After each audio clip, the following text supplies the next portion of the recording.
Jadi kami dari kelompok Pajajaran, saya Hendrik, Saya Obel. Saya Rani. Saya Calia. Jadi kami berempat di sini akan menjelaskan tentang kerajaan Pajajaran.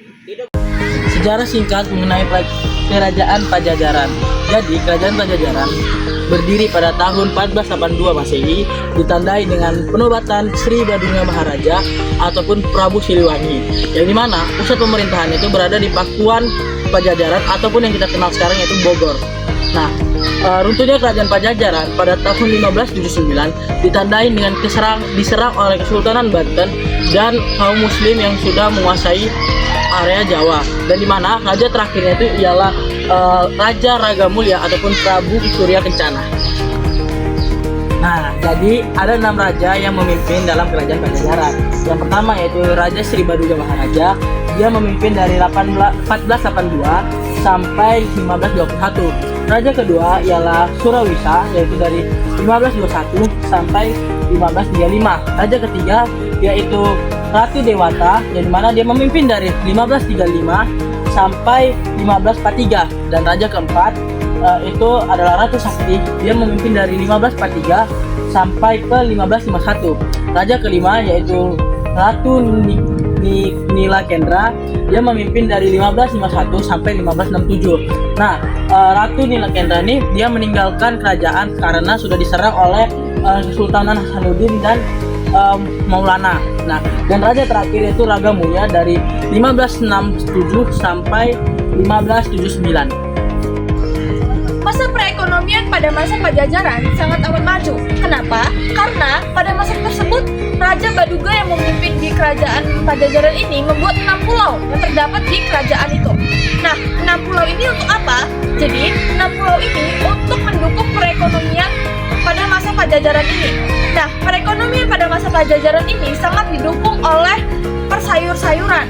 Dan sayuran yang sangat maju pada masa ini adalah sayuran lada. Sehingga di dalam 6 pulau yang sudah dibikin oleh Raja Badungga ini terdapat banyak sekali sayur lada. Sayur lada ini membuat perekonomian pada masa itu maju. Selain itu juga sayur lada dikelola juga oleh masyarakat sekitarnya untuk kehidupan sehari-hari mereka. Sehingga sayur lada ini terus dikembangkan sampai perekonomian mereka sangat-sangat amat maju. Selain itu juga Raja Badungga ini sangat menyayangkan 6 pulau yang telah dibuat oleh raja tersebut, sehingga 6 pulau ini sangat amat dijaga dan tidak boleh ada yang menghancurkan atau meruntuhkan 6 pulau tersebut, karena 6 pulau ini adalah bagian penting dalam kondisi ekonomi pada masa tersebut.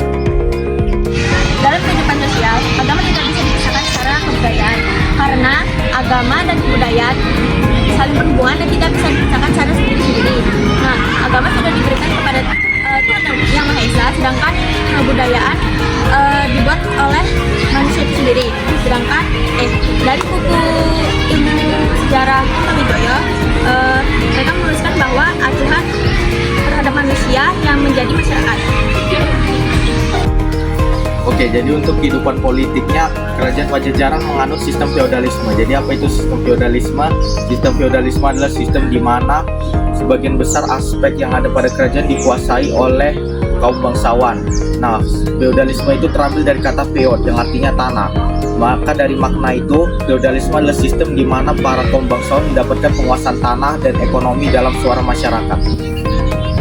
Untuk tokoh yang paling berdampak besar pada kerajaan ada Sri Badungga Maharaja. Jadi Sri Badungga Maharaja itu berdampak besar karena sudah membawa masa kejayaan pada kerajaan Pajajaran.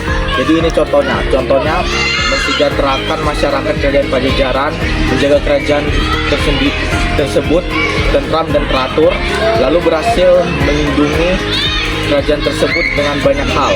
100.000 pasukan tentara, 60 pasukan gajah, implementasi pertahanan dan pengerahan angkatan laut, serta membebaskan banyak penduduk dari 4 macam pajak. Jadi pada masa Pajajaran ini terdapat 3 prasasti. Prasasti yang pertama adalah prasasti Sangyang.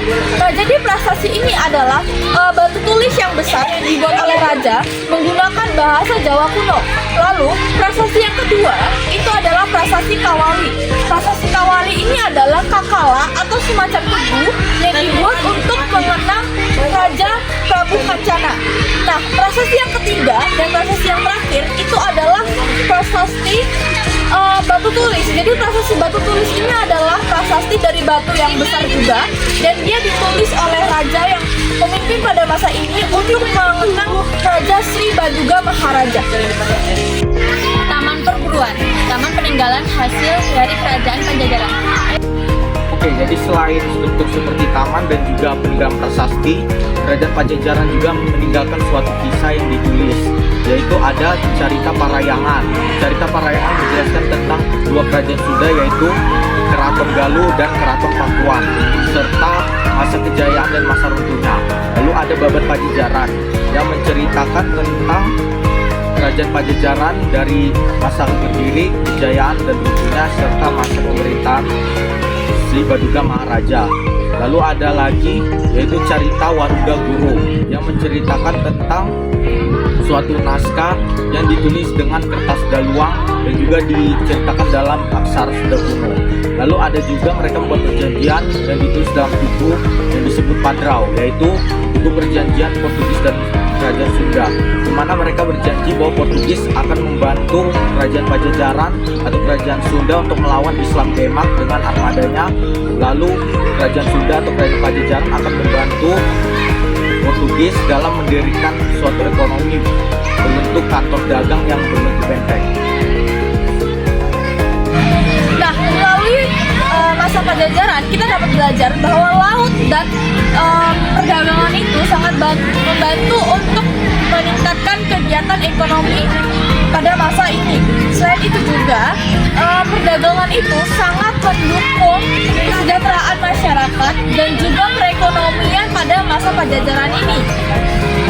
Dari sini juga kita dapat melihat bahwa masa Pajajaran ini sangat memanfaatkan SDA dengan baik, dan hal ini masih relevan dari dulu sampai sekarang. Jadi sekian dari kami. Terima kasih.